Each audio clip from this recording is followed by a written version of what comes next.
Je vous présente la saison 2 du balado Les Foins Finaux, où on parle de plantes fourragères pérennes en 10 épisodes avec des producteurs et des intervenants du milieu. Je me présente Marie-Pierre Landry, agronome chargée de projet en plantes fourragères pérennes et agriculture régénératrice au CIARC. Aujourd'hui, au balado Les Foins Finaux, on parle avec Angus McKinnon de Buckland Holstein à Barnston. Angus McKinnon est pour moi un homme d'une grande sagesse. Je trouve ça super pertinent, sa façon de voir la production agricole, mais encore plus les productions au champ. Il n'y a pas de recette miracle pour la famille McKinnon. Tout est malléable, tout est à changer, à améliorer, ce qui fait qu'ils n'ont pas peur d'essayer des nouvelles cultures ou des nouvelles pratiques puis de leur laisser la chance. Ça, pour moi, c'est de la résilience puis une amélioration ultra rapide puis validée. C'est ce qu'il faut. Tout le monde devrait s'en inspirer. Ce balado-là a été tellement rapide pour moi dans mon esprit, ça a passé tellement vite. J'espère qu'il va être aussi intéressant à écouter pour vous. Bonne écoute!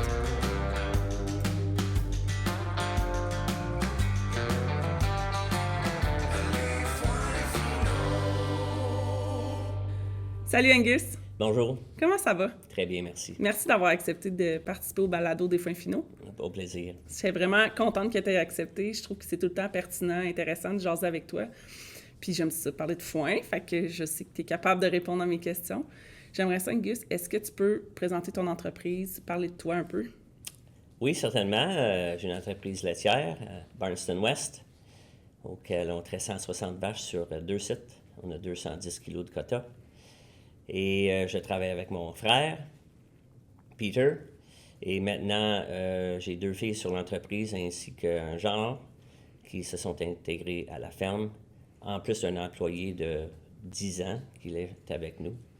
Donc, laitier, oui, pur sang, Holstein. On a quelques jerseys aussi. On aime faire les expos locales, entre autres. Et nous sommes dans le feu de succession aussi chez nous. Oui. Oh, oui.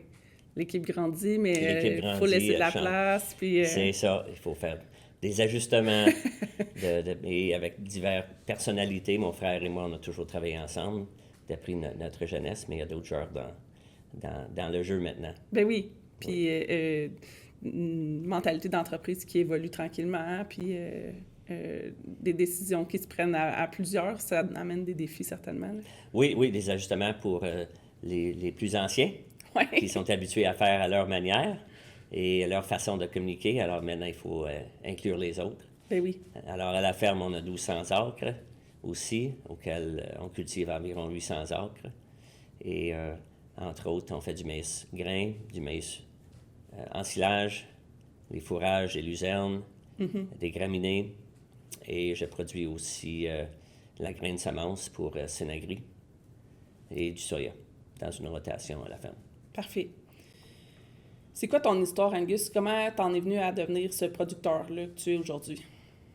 Je suis né dedans, je suis la 7e génération à la ferme, alors j'ai appris beaucoup de mon père. Je suis allé au collège McDonald, fini en 84. Et je savais depuis ma jeunesse que je voulais travailler à la ferme, sur la ferme. J'ai jamais pensé d'autre chose, que mon parcours était déjà prévu. Il n'y avait pas d'autre option. Il n'y avait pas d'autre option. Alors, je le considère pas comme un travail, mais c'est une mode de vie. Oui. Et c'est une mentalité que j'essaie de partager avec mes enfants aussi, parce que c'est pas comme on embarque dans la voiture le matin pour aller au travail. On sort de la maison, puis on rentre à l'étable. Oui. C'est différent de beaucoup de gens. Là. Oui, effectivement. Et ça donne rien de parcourir la vie si on n'aime pas qu'est-ce qu'on fait. Ça, c'est certain. Oui. Je me demandais, c'est quoi que tu vois comme avantage à cultiver des plantes fourragères pour ta ferme? L'autosuffisance est très important.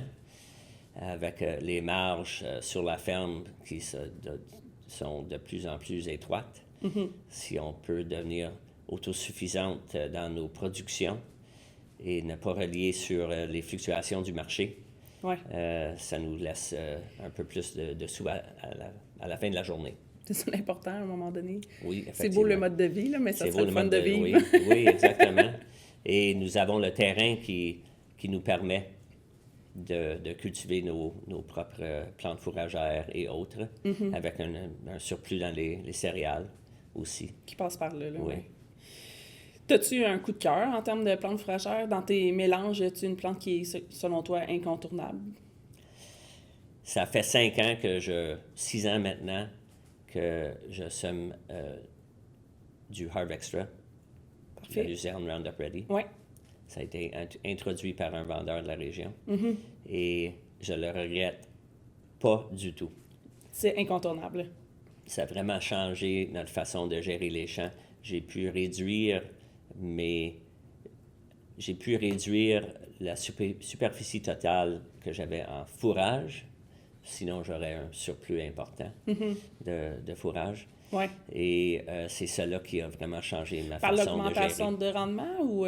Augmentation de rendement, étant donné qu'on est sur 2 sites. Alors, groupe 1 et 2 sont à la ferme principale. Groupe 3 est à l'autre ferme, à proximité. Sur 90 acres, j'ai pu nourrir mes 100 vaches à la maison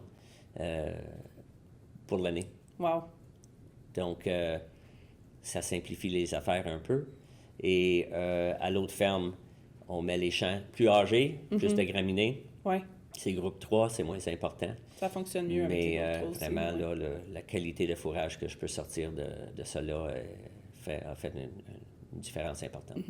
Est-ce que tu la cultives vraiment en peu ou est-ce que tu vas rajouter des graminées par après? Utilises-tu le Roundup Ready du Harv Extra? Oui, j'y vais pur. Oui. J'ai commencé pur. J'ai dit, si je trouve que l'hiver est moins généreux en termes de mortalité pendant l'hiver, on était chanceux les 5 dernières années. On a eu très peu de mortalité au champ, sauf l'hiver dernier. C'était la première année qu'on a subi cela. Alors, mon premier champ que j'ai semé en luzerne Roundup Ready, j'ai réussi à faire 17 coupes dans sa vie. Wow. Normalement, une luzernière va durer 12. Oui, après 12, on considère qu'on est allé chercher ce qu'elle avait donné. Là. Ouais. Et c'est seulement l'effet de l'hiver dernier, la mortalité, qui a vraiment coupé sur le rendement dans ce champ-là. Mais j'ai pas rajouté des graminées du tout dans ce champ-là parce qu'il était tellement beau et les rendements tellement importants. Est-ce que tu l'arroses juste l'année d'implantation ou tu l'arroses à chaque année? J'ai arrosé une fois. Oui, c'est ça. Il est assez vigoureux, compétitif. Oui. Et je somme à 22 kg à l'hectare. C'est sûr, c'est une semence qui coûte cher, presque le double. Oui. Mais j'ai mis toutes les chances de mon côté pour avoir une réussite. Oui. Et je suis pas déçu. Puis, est-ce que tu envisages de mettre des graminées avec ou tu vas continuer dans ce modèle-là pour l'instant? Comme c'est là, oui, parce que j'ai implanté d'autres champs depuis aussi. Oui. Et jusqu'à l'instant, il y a un champ que j'ai tourné aussi, mais c'était un champ un peu plus humide. La luzerne n'est pas tolérante à des champs humides. Oui. Alors, il faut bien choisir son champ. Mais autrement, les autres champs continuent à produire. Ça va garder ce modèle-là. On sait tous, il y a 2 façons de semer la luzerne, printemps ou le mois d'août. L'été, fin d'été. J'ai eu succès aux 2, mais je pense que j'ai eu un meilleur succès à l'implantation au mois d'août. Ah ouais? Oui. Il y a un bon établissement. C'est sûr, il y a l'hiver qui joue un rôle, mais j'ai eu un bon établissement. Alors, rendu à la première coupe l'année d'après, j'ai déjà un rendement important. Oui. Ça enlève l'espèce de première coupe plate, là, quand tu fais un établissement de printemps. Oui. Tu as tout le temps une première coupe qui vaut rien du tout, là, ou, je suis certaine même avec une Harv Extra que tu ferais un arrosage, ça reste que faut laisser le temps à la plante de s'établir. Là. Oui, effectivement. J'ai un cerceau que je me promène dans le champ un peu l'hiver, mais surtout au printemps, et dans un nouveau champ d'implantation pour compter les nombres de plants au pied carré. OK. C'est que tu as un target ou c'est quoi? Qu'est-ce qui est pour toi un bon chiffre? Si je me fie au cerceau qui nous donne cela, je pense que si ma mémoire est bonne, au-delà de 20 plants au pied carré. T'es satisfait? Ou au-delà de 50 tiges au pied carré. OK. J'avais un champ que j'avais implanté il y a 1 an et demi maintenant. C'était sur un retour de blé d'automne. Alors, l'automne, parce que j'ai travaillé le champ, le blé s'est ressemé. Ça m'inquiétait un peu. Et on a eu un automne tardif. Fait qu'il y avait... Alors, il y avait de mauvaises herbes. Il avait bien étalé. il y avait bien étalé, puis il y avait des mauvaises herbes qui se sont implantées aussi. OK. Alors, j'avais peur que j'avais peut-être manqué mon coup. J'étais allé au début printemps, j'ai fait un décompte des plants.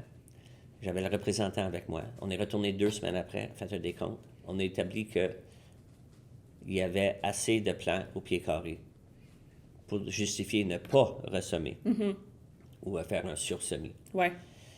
Et aussitôt que le champ a verdi au printemps, j'ai passé un coup de Roundup. Et là, ça donnait de l'espace important pour que la luzerne en profite.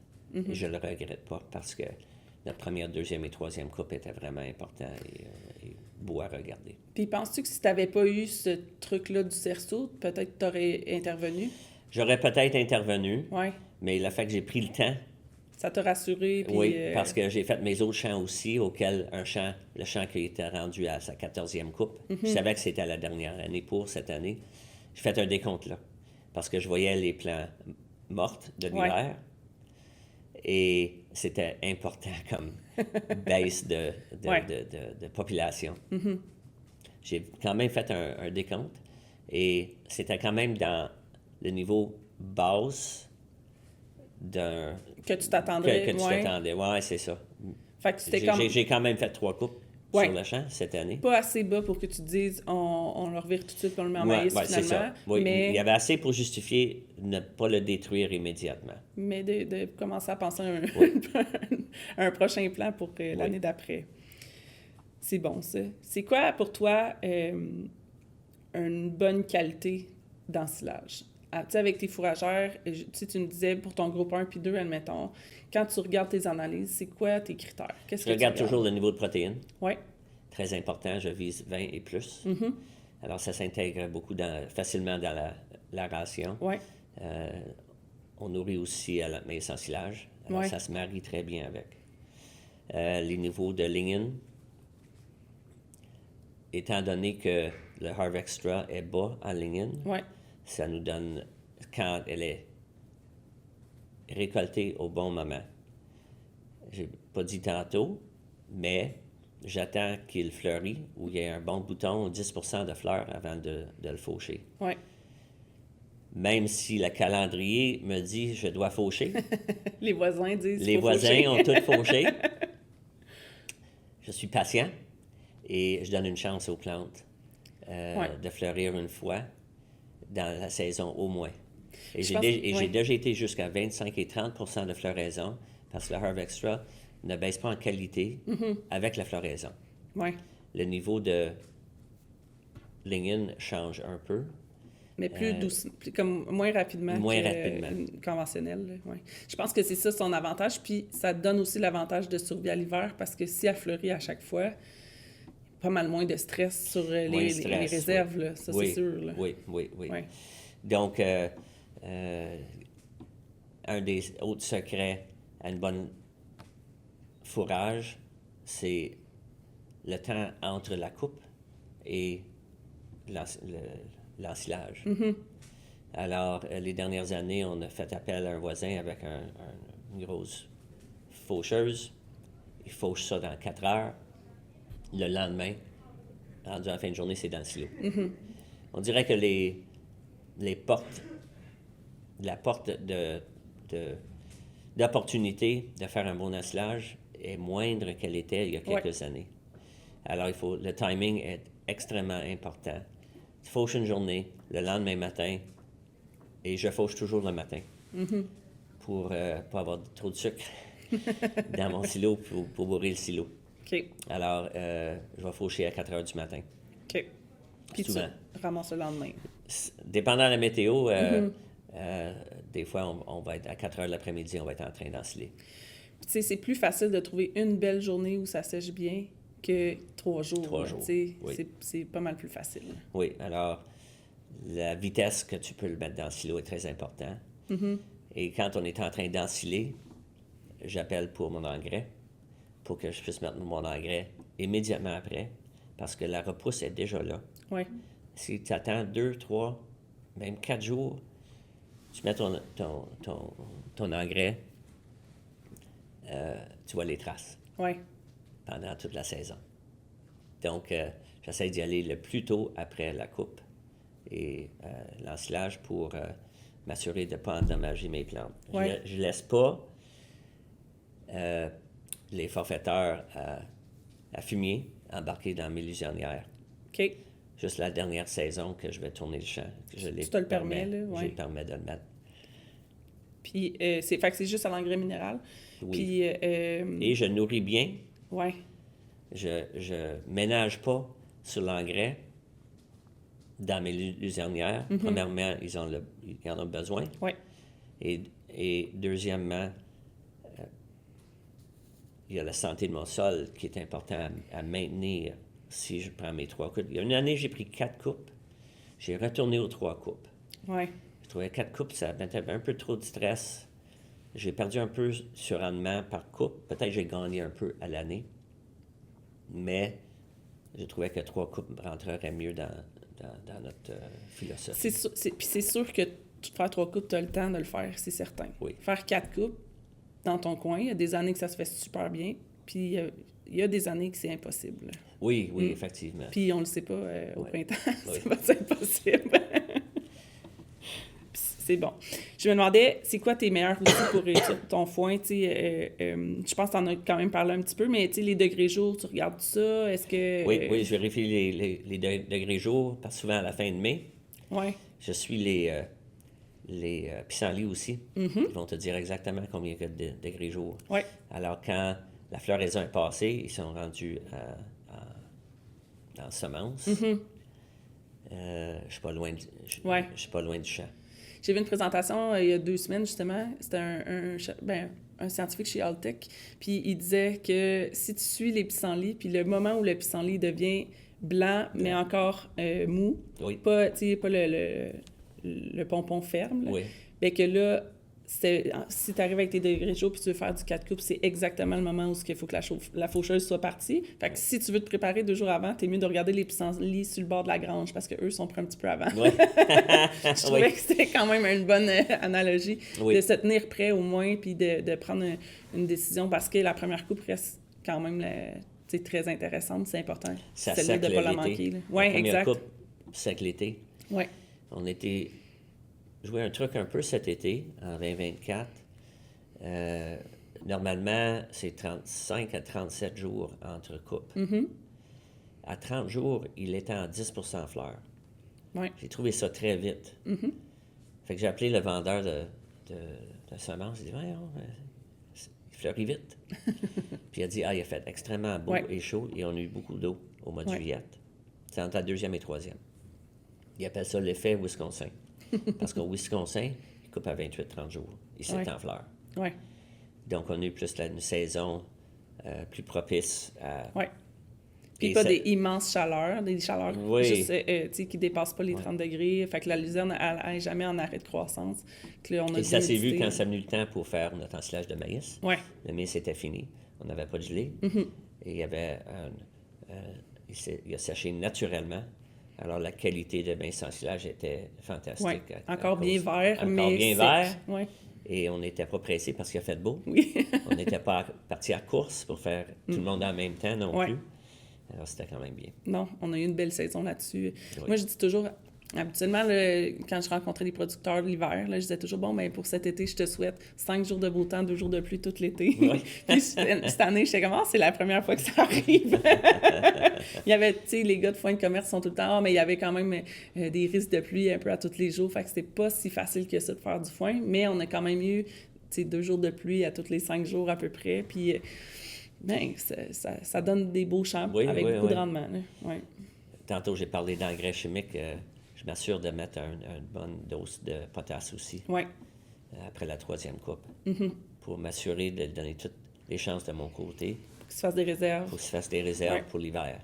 La potasse, c'est tellement essentiel pour la survie aux maladies, tolérance aux maladies, tolérance à la sécheresse, puis construire des réserves pour survivre à l'hiver. Trop de gens négligent cette partie-là. C'est définitif. Oui.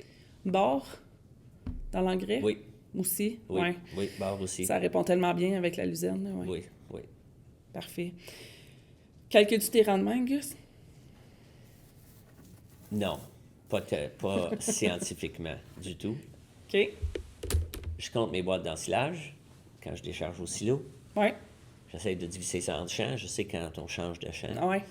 Et je me compare soit d'une année à l'autre, d'une coupe à l'autre. Est-ce que tu les prends en note ou c'est dans ta tête?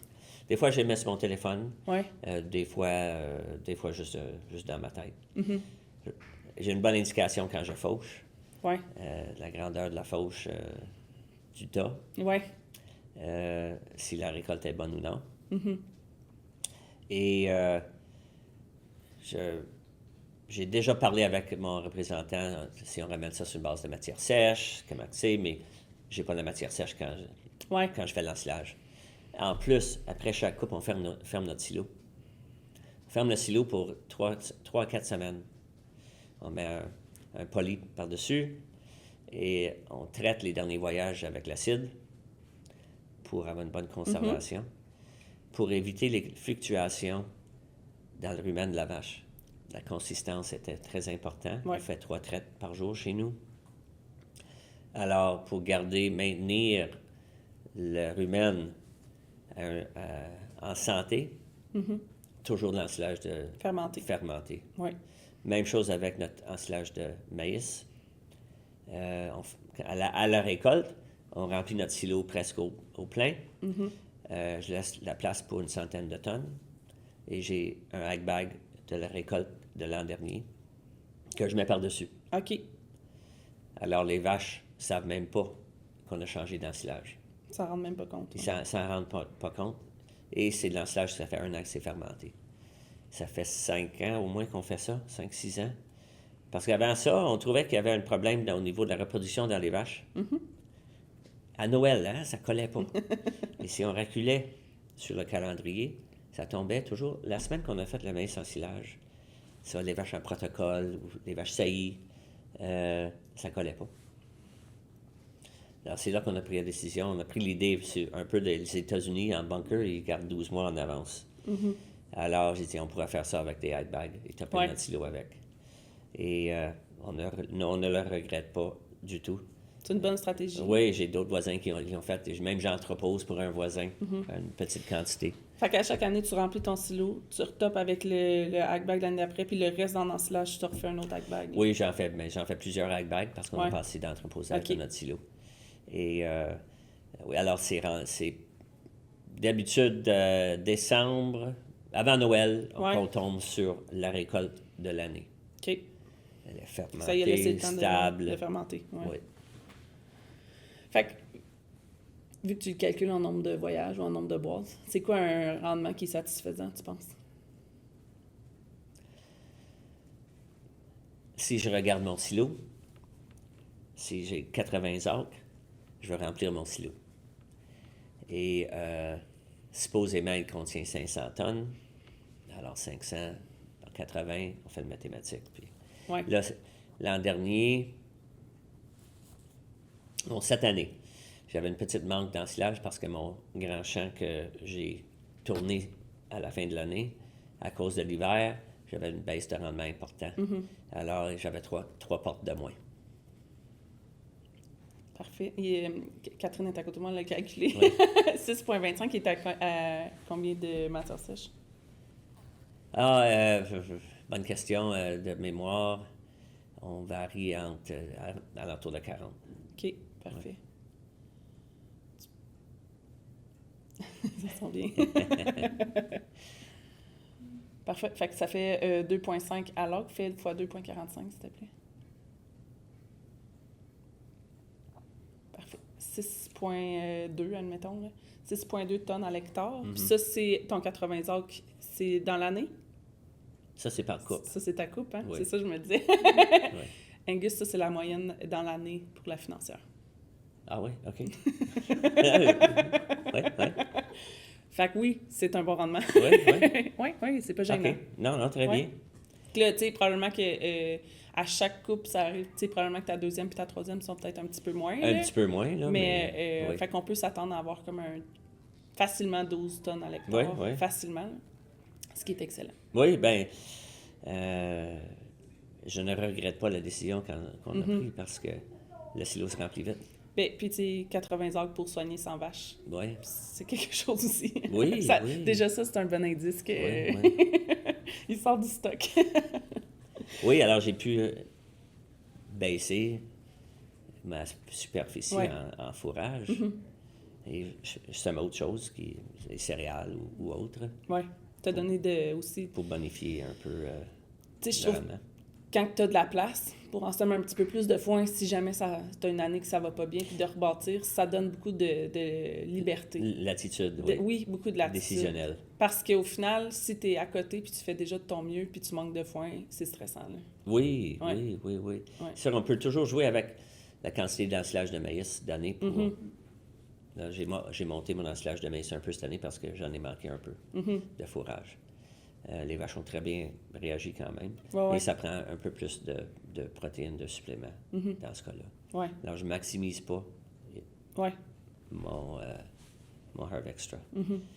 Pour l'année prochaine, est-ce que tu vises d'améliorer de la qualité ou tu aimerais augmenter le rendement? Bien, je dois réimplanter. J'étais pour le faire cette année au mois d'août. Et avec le temps des récoltes et plusieurs autres facteurs, j'étais arrivé à la fin d'août. J'ai dit, est-ce que j'implante ou non? Et j'ai pris la décision de ne pas implanter parce que je ne voulais pas prendre de chance qu'il ne soit pas assez bien implanté avant la gelée. Finalement, il a gelé plus tard. Finalement, j'aurais eu le temps, là, mais c'est un coup de dé. Oui, vraiment. Parce que ça arrive que ça gèle le 20 de septembre, ça arrive une fois sur 3, quasiment. Oui, c'est ça. Je ne voulais pas me faire pogner là, puis être obligé de ressemer au printemps. Alors, j'ai dit, je vais attendre, je vais le faire au printemps. Oui, c'est bon. Parce que j'avais prévu de réimplanter 40 acres en 2024 pour 2025. Oui. Fait que là, ça va te faire un petit... Bien, tu auras moins de rendement à ta première coupe. Oui, ma première coupe, mais la deuxième et troisième, ça va être correct. Je vais sûrement faire un autre à fin de saison. Oui. Sur ces champs-là. C'est bon. Angus, si on parle de recherche et développement dans le secteur des plantes fourragères, c'est quel genre d'avancée ou de découverte que tu souhaites pour le secteur? Tu sais, est-ce que quelque chose à la hauteur du Harv Extra? Bien, c'est sûr, Harv Extra m'a vraiment changé ma façon de penser en termes de gérer la gérance. Oui. Et c'est sûr, il y a d'autres plantes fourragères aussi, les graminées qui jouent un rôle important. On entend souvent les vaches taries, c'est bon d'avoir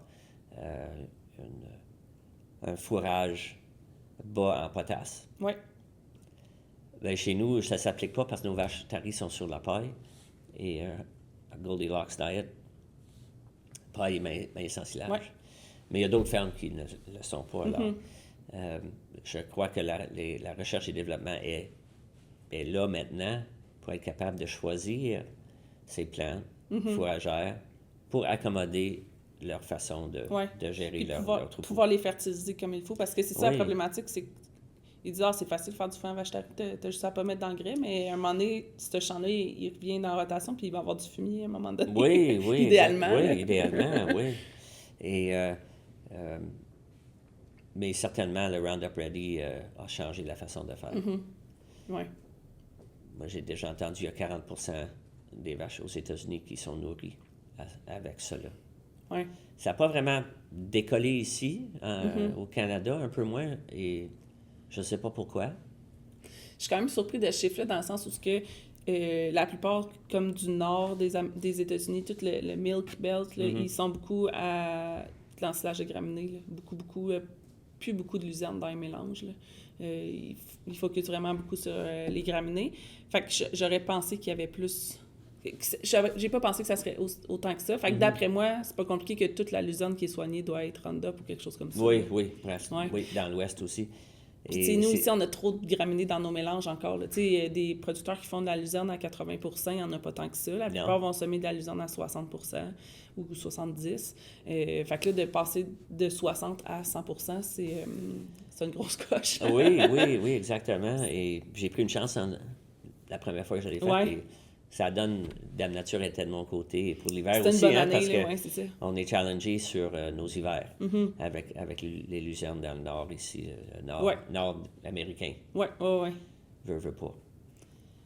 C'est quoi, Angus, la pire décision ou une bad luck que vous avez eue à la ferme qui a eu une grosse importance? Parce que moi, je trouve que c'est tellement important d'apprendre des bons coups des gens, mais encore plus d'apprendre des moins bons coups. Il y a, juste avant COVID, c'était un bon coup et un mauvais coup en même temps.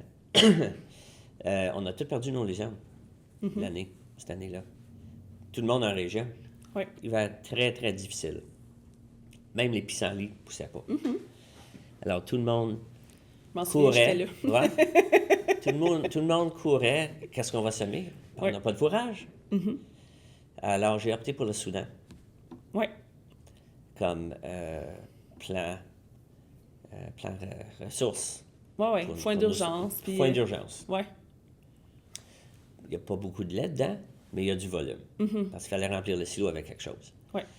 Et la première année que je l'ai faite, la première coupe sur... Il me semble que c'était à 25 acres, 30 acres. 30 acres. La première coupe, j'ai eu 30 boîtes. 28 ou 30 boîtes dans le silage. Non, c'était acceptable. Oh, correct, oui. Quand t'as rien d'autre, anyway. Quand t'as rien d'autre. La deuxième coupe, 48 boîtes. J'en revenais pas la quantité de fourrage qu'on a récolté là. Autant, plus une trentaine de balles rondes qu'on a dû faire. Oui. Alors, ça nous a sauvés cette année-là. J'ai dit, ben, ça serait peut-être pas idéal pour les vaches parce qu'il n'y a pas beaucoup de lait. Ouais. Mais aux États-Unis, ils en donnent beaucoup aux tares. Oui. C'est un bon fourrage pour les tares. 12-14% de protéines. Et alors, la deuxième année, j'ai pris un autre champ, je l'ai semé. Et il y a une mauvaise implantation. Ça a commencé à pousser, puis ça ralentit. Il avait fait plus froid cette année-là, je me souviens, ça avait été plus tough. Et j'ai pas eu beaucoup de résultats. J'étais pour arrêter. Oui. J'ai dit, je vais te donner une autre chance, une autre année. Alors, la prochaine année, je donne 3 chances. La prochaine année, j'ai refait un autre champ. Il a fait extrêmement chaud cette année-là. Et j'ai eu de la brûlure sur les feuilles. Oui. Il était mauve. Et si voyons, c'est un plan fait pour la chaleur, la grosse chaleur. C'est supposé. Tropicale, presque. Oui, c'était une plante en C4. C'est vraiment une plante de mais il n'était pas chaud. capable de tolérer les chaleurs ici. Ouais. Alors, baisse de rendement, important. C'est là que j'ai dit, je ne le ferai plus. Oui. Parce que 1 année sur 3, c'est pas assez pour justifier. Oui. Pas longtemps après ça, ben là, le Herb Extra est arrivé sur le marché. Et là, j'ai sauté là-dessus pour commencer la première année. Puis j'étais tellement heureux là, que... Je pense que l'herbe de Soudan, c'est une plante qui nous a sauvés. Là.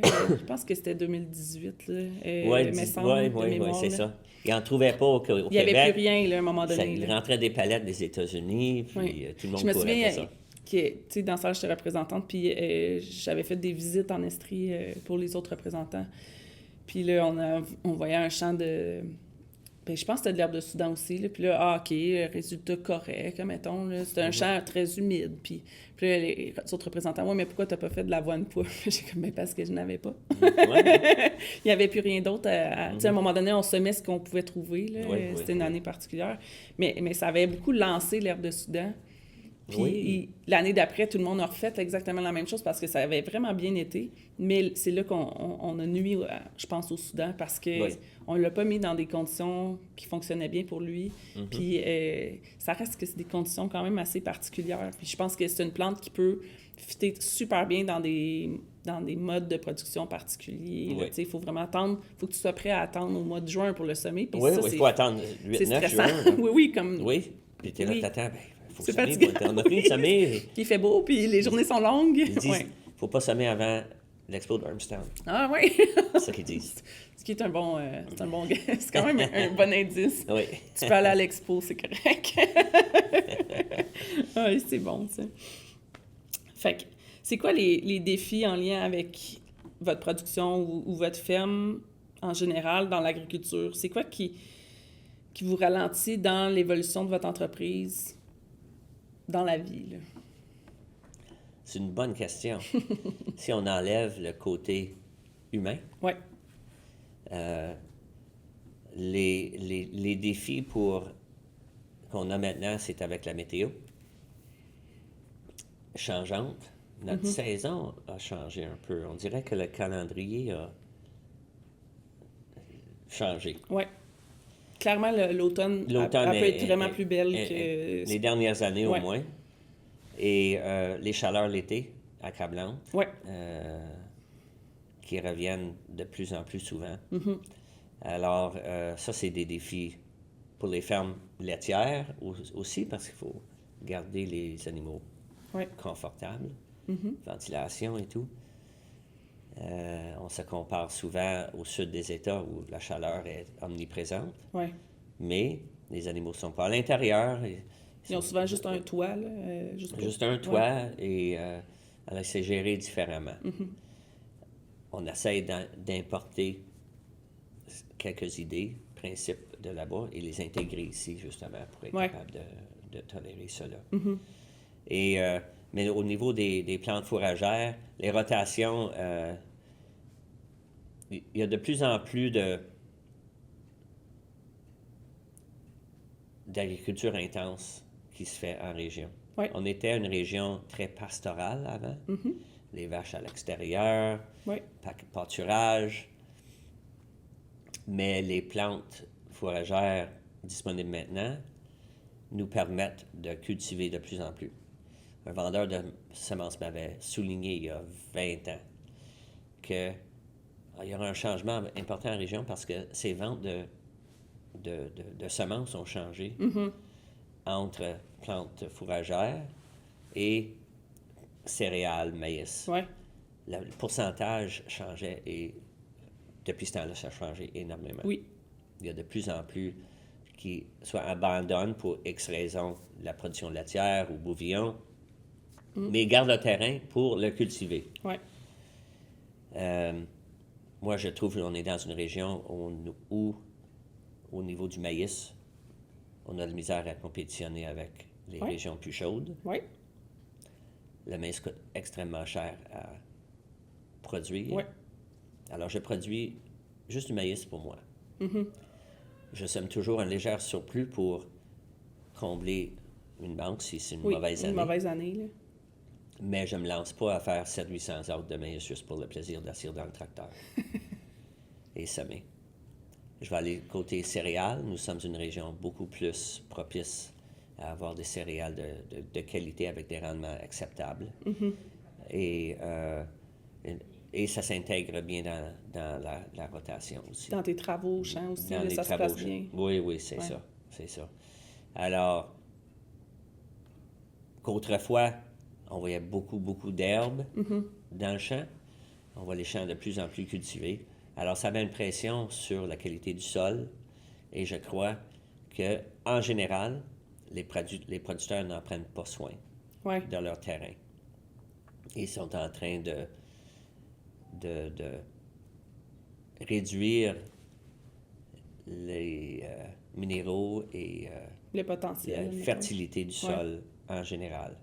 C'est quoi pour toi faire attention à son champ? Bien, les rotations, important. L'érosion n'était pas un problème il y a 40 ans. Maintenant, quand on travaille un champ, on a un orage après, garanti, l'eau, elle s'en va à quelque part, puis elle se trouve un chemin, puis elle creuse 2 pieds, 4 pieds de large, elle amène tout le sol avec elle. Donc, ça, c'est relié directement au management de notre sol. La structure du sol n'est pas aussi bonne qu'elle était. Et si on ne change pas notre façon de faire, travail minimal du sol, très important. la direction auquel on travaille nos champs aussi. Oui. Très important qu'on va trouver que nos champs produisent de moins en moins dans les années à venir. Je pense que je suis d'accord avec toi. Puis surtout, s'ils vendent des fermes laitières puis on fait de moins en moins de foin, ce qui, je pense que le fait de produire du foin sur les entreprises protégeait de beaucoup de choses. Parce que, bon, ben, pendant 5 ans puis 7 ans, admettons, c'était en foin. Puis après ça, il y avait peut-être 3-4 ans de maïs. Mais il y avait quand même un retour en foin. Puis fait que sur le pourcentage de l'entreprise, bon, il y avait 60% qui était couvert tout l'hiver. Ouais. Puis il y avait quand même ça de protéger. Si on met ce 200 acres-là en maïs à chaque année, qui est labouré à l'automne, on est dans les pentes ici, là. Fait que la rivière, elle va se remplir de terre, ça sera pas long, là. Alors, les 3 dernières années, on fait du sursemis. Après nos récoltes de céréales. OK. Le lendemain ou 2 jours après, on ressème, souvent avec du ryegrass. Alors, le ryegrass est trèfle annuel. OK. Ça évite que les mauvaises herbes s'implantent, surtout avec nos automnes tardifs. Ouais. Il y a beaucoup de temps pour les mauvaises herbes s'implantent. Et on fait l'intercalaire dans notre maïs. OK. Avec du ryegrass? Ryegrass, oui. OK. Alors, extrêmement heureux avec cela. Oui, je le fais en même temps qu'on fractionne notre maïs. Ouais. 6 à 8 feuilles. Alors, il y a le temps de germiner parce qu'il va dormante. C'est quand on enlève notre maïs. Et c'est drôle de voir s'il y a des manques dans le champ ou quelque chose. Tu arrives là quand tu ensiles, puis il y a un champ de foin dans le 10-15 pieds qui est ouvert. Ouais. C'est vraiment. Ça s'implante bien puis fort dans ce temps-là. Oui. Ouais. Souvent, je trouve quand... C'est parce que là, on en a fait cet été avec notre drone. Là, puis là, quand on a enlevé le maïs en slash, j'ai pas dit ça. Il n'y a pas grand-chose. Puis mais il y avait beaucoup de maïs, je pense. Tu sais, les endroits où il y a beaucoup de maïs, évidemment que le ryegrass, il n'a pas poussé beaucoup. Puis, tu sais, quand il y avait des zones plus ouvertes, là, ça paraît plus. Mais il faut laisser le temps à la plante de reprendre de l'énergie pour pouvoir... Quelqu'un a remarqué qui avait vu mes champs de maïs après la récolte. Et la repousse de ryegrass était déjà commencée. On dit, hey, votre implantation est vraiment, vraiment bien. Quelle machine avez-vous? Et quand je le fais, quand je fais mon fractionnement, j'ai des roulettes Airway qui passent et je dépose la semence en même temps que l'Airway. Alors, le sol est travaillé un peu. Ouais. Au lieu d'avoir une croûte et que la graine tombe sur la croûte, et là, il faut vraiment qu'il travaille fort pour... Oui. Surtout, tu sais, quand... c'est fait en semi-direct ou en travail minimal. Évidemment que là, il n'y a pas beaucoup c'est difficile d'aller chercher un bon contact sur le semence. Oui. Mais le contact est important. Alors, les roulettes Airway, au moins, donnent une chance. Va vraiment. Oui, va vraiment très bien. C'est pas très évasif non plus. Oui. Puis, tu sais, au final, pour capter du carbone puis augmenter, l'important, c'est les racines. Fait que tant qu'il se fait de la racine, c'est ça qu'il faut. Puis, c'est les racines qui tiennent le sol, pas le végétal. Ah non, c'est ça. Oui, c'est les racines. Et ça fait déjà 5 ans qu'on fait le travail minimal du sol. Et je suis impressionné par comment le sol peut absorber les déchets à surface. Oui. Surtout dans le maïs. Oui. Maïs humide. Là, ça prend pas grand-chose que... Et à l'automne, tu vois, il y a considérablement de déchets à surface. Mais tu arrives là au printemps, puis c'est parti. Et tu fais le tour des champs, tu vois beaucoup de maisons de vers de terre. Là. Des petites cabanes. Ouais, des petites cabanes de vers de terre. Je fais toujours le tour de mes champs, voir la santé de le sol. Oui. Tu te dis tout de suite si c'est en santé ou non, si tu peux compter les cabanes. Et alors ça tire cette matière organique dans le sol. Oui. Ça nourrit beaucoup le sol, évidemment. Oui. Et aussi, sur certains champs, je vais de céréales, après la récolte, je vais implanter le ryegrass et du navette ou du radis. Je l'avais fait l'an dernier. Et tôt au printemps, je suis allé voir mon champ. J'ai vu, il y a des trous à peu près 1 pouce de grand, partout dans le champ. Je dis, voyons, c'est une bébête qui est venue creuser. J'ai regardé dans le trou, puis le radis avait pourri. Oui. Mais il y avait une sortie d'eau. Alors, quand il pleuvait, en avril, mettons, l'eau s'en allait Il n'y avait pas d'eau à surface, alors le drainage naturel. Ça l'a comme donné des canaux Des canaux de sortie pour l'eau. Ouais. Ce qui est... Alors, cette année, j'ai fait de navette. J'ai hâte de voir les résultats de... Ben oui. Oui. Mais, puis tu semes avec quoi après ta céréale? Avec un semoir céréales ou... Ben, je pense avec mon Lemken et j'ai un APV. Ah, OK, parfait. C'est quand même à la volée, là. Oui, c'est à la volée, mais incorporé. Ouais. J'ai mon APV sur mon Lemken. Alors, je dépose la semence juste avant les rouleaux. Ah, OK. Fait qu'il est écrasé dedans. Ouais, il y a le temps de le travailler un peu dans le sol. Et je peux transférer mon APV sur mon rouleau Brion pour faire mes petits grains comme de la luzerne. Ah, c'est parfait, ça. Une bonne implantation avec ça. Ah, c'est parfait. C'est un beau setup. Moi, quelqu'un qui me demande hey, j'ai pas beaucoup d'argent puis je veux m'acheter un nouveau semoir pour faire le foin, j'ai tout le temps trouve un vieux Brion dans un encan puis mets un APV là-dessus. J'ai acheté mon Brion dans un encan proche de Québec. Personne ne voulait l'acheter, c'était vieux. Et je pense que j'ai payé 1500$, puis je fais 29 pieds par coup. Wow. Ouais. C'est dans l'efficacité, Ouais. c'est dur à battre, là, quand même. Oui, ou 26. Pour 1500$. Oui, pour 1500$. J'ai fait quelques petits updates dessus, là, pour que ça fonctionne. Ensuite, j'ai construit un frame pour déposer mon APV dessus. Et je ne le regrette pas du tout. Ah non, c'est certain. Puis, tu sais, pour semer, justement, là, plein d'affaires, c'est vraiment un bel outil. J'ai même je sème mon blé avec aussi mon APV sur mon Lemken. Sur le Lemken, oui. Et avec une très bonne implantation, des bons rendements. Fait que là, en plein champ, il n'y a plus de... C'est ça, il n'y a plus de rang, là, au final. Tu vois les rangs un peu, ouais. Mais c'est plus réparti. Oui. Oui. Il n'y a pas le 7. J'ai déjà fait de soya avec le Lemken aussi. Ah ouais? Oui, et APV. C'est quand même une grosse graine pour... C'est une grosse graine. C'est ça. Je l'ai faite 2 années. C'était bien. J'ai trouvé trop de semences à surface. Parce que le soya doit être quand même enfoui, bien enfoui. Au moins 1 pouce, là, oui. Alors, la levée n'était pas égale. Et j'ai décidé d'aller plus vers le semi-direct. Alors, j'ai un voisin qui a un semoir semi-direct pour le soya, quand je fais le soya. Bien, je pense que j'ai une amie qui m'a dit dernièrement, c'est pas pour rien qu'on invente un semoir. Oui, c'est ça. Tu sais, il y a des semences qui valent la peine d'être semées au champ. Là. Oui, mais ça peut se faire avec l'APV. Oui.